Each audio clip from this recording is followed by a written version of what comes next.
और just building के बीचों बीच सफेद कलर का छोटा सा मंदिर दिखाई दे रहा है। ये वीर बाहू कालू डोम का मकान है, जिससे राजा हरिश्चंद्र खरीदा था कलुआ डोम। राजा हरिश्चंद्र के मालिक कालू डोम का मकान है ये। और एकदम ऊपर शिखर मंदिर का दिखाई दे रहा है। ये शक्ति पीठ है। हमारे भारत में कितने शक्ति पीठ है? 51 शक्ति पीठों में नाम आता है इनका। यहाँ माता विशालाक्षी का मंदिर है। यहाँ माता सती का कान कट के गिरा था, तब मंदिर बना है माँ विशालाक्षी का। विश्वलाक्षी माता का मंदिर है। हाथ जोड़ के प्रणाम करिए, बोले विशालाक्षी माता की। और नीचे त्रिपुरा भैरवी घाट, त्रिपुरा के राजा ने भैरवी माता मंदिर बनवाया था, त्रिपुरा भैरवी घाट नाम रखा गया। और इसके बगल में घाट का नाम है मीर घाट। बहादुर सैनिक मीर रुस्तम अली के नाम से बनवाया गया था इस घाट को, मीर घाट। और थोड़ी सी आगे नजर बढ़ाइए, वो पीपल के पेड़ के नीचे हरी हरी लाइटें जल रही हैं। इस घाट का नाम है ललिता घाट। नेपाल के राजा राणा बहादुर शाह ने अपने पत्नी के नाम से घाट बनवाया था। और पेड़ के जस्ट पीछे पशुपतिनाथ का मंदिर है। सेम मंदिर काठमांडू नेपाल में देखने को मिलेगा। हाथ जोड़ के यहीं से प्रणाम कर लीजिए, बोलिए पशुपतिनाथ भगवान की।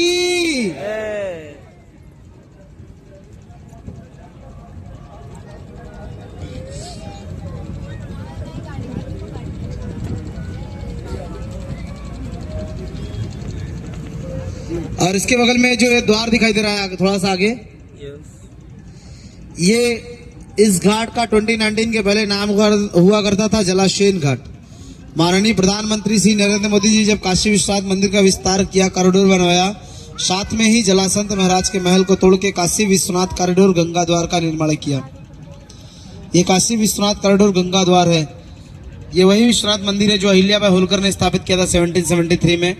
और पंजाब के राजा रणजीत सिंह 22 मन सोना दान करके सोने का मंदिर बनवाया था 1776 में। माननीय प्रधानमंत्री श्री नरेंद्र मोदी जी 2019 से लेकर 2021 के बीच में काशी विश्वनाथ मंदिर का कॉरिडोर बनवाया गंगा द्वार। बोले बाबा विश्वनाथ की। और इसके बगल में जो आग जल रही है, यह है काशी का महाशमशान मणिकर्णिका घाट। इसी घाट में 24 घंटे चिताएं जलती हैं। क्यों इस घाट का नाम मणिकर्णिका क्यों पड़ा, मैं विस्तार पूर्वक बताया था, आप लोग समझ लीजिए।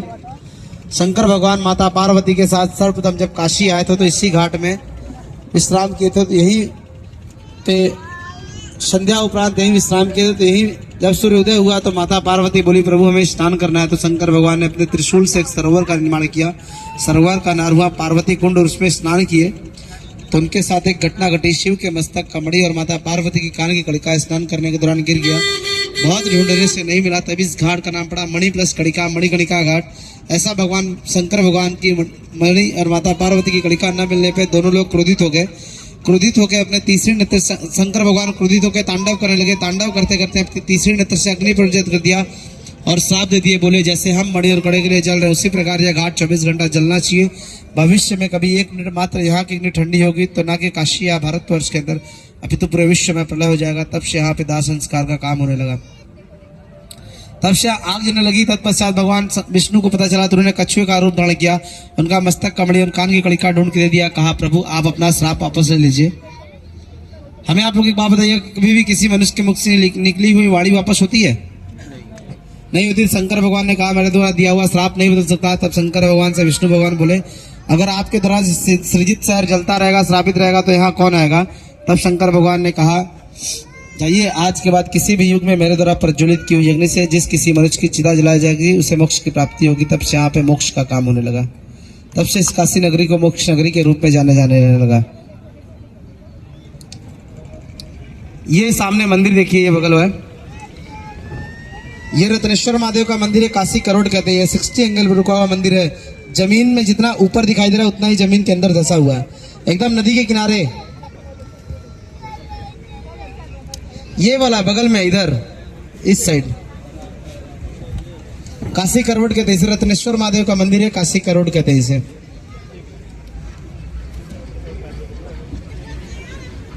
मैं आप लोग को 80 से मणिकर्णिका पंचकोशी यात्रा करा रहा था। पंचकोशी यात्रा आपका परिपूर्ण हो गया। इसके उपरांत जो भी लोग नाव से यात्रा करते हैं तो नाविक को कुछ न कुछ दान स्वरूप दे के जाते हैं। क्यों देते हैं, इसकी विशेषता क्या है मैं बता देता हूँ, आप लोग समझ लीजिए।